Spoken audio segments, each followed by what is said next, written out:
Okay, well, welcome to this third of our coffee breaks, looking at apostolic and prophetic working together. And as many of you know, one of the important things to me in terms of apostolic legacy is fathering and bringing through those gifts. So I am looking forward to the day when perhaps God gives me the pleasure of seeing many emerging apostolic ministries that I might have just had some involvement in helping nurture and bring through. That to me is just wonderful.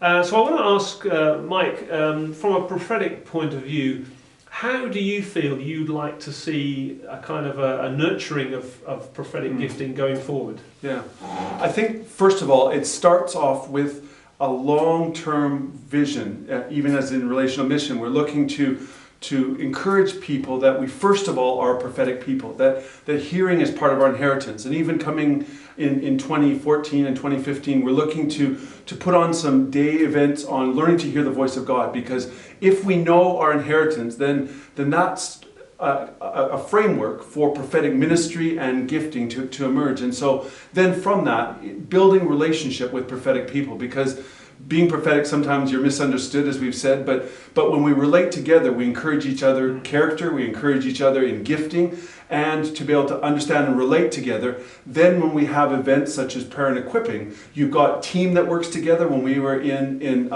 Burco, we had the church planning conference where we had a team of prophetic people together. We were able to minister to those that were there, and it was just a really effective time. Teamwork's great in the prophetic, and so we want to develop team relationship. And so if there's any of our prophetic folk that would like to be able to grow in the prophetic, in working with their local church, I think the important thing is to know that we want the prophetic to emerge strong out of our local churches, as well as serving the overall group of churches that we're a part of. And so I'd be glad to hear from any of the church leaders or prophetic type people that want to grow in relationship and how to grow in being effective prophetic expressions in their church. Yeah, and certainly I've been feeling, well, I even had a prophetic word about it from someone saying that in the coming days we would even find forums emerging for prophets and evangelists and apostles, different ministry gifts. And certainly we want to try and create a climate where we're fathering and nurturing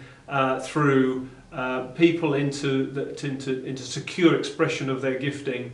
And so it's an exciting journey ahead, and I just love these coffee breaks. I think it's good to talk about apostolic and prophetic ministry, because I think when that works well, it really is the best way to build local church. I mean, Paul said the church is built on the foundations of apostles and prophets, and without going into all the commentaries, he clearly wasn't talking, in my opinion, about Old Testament prophets or a select number of 12 apostles. He's talking about an ongoing ministry gifting of the ascended Christ. And I think that if we don't get those things in the right place, functioning well, then the church misses out on some of its maturity and some of its unity and some of its agenda that God's got for it. So there you go. This is the third in our coffee break series. Hope your coffee isn't cold, and we'll see you at the next coffee break.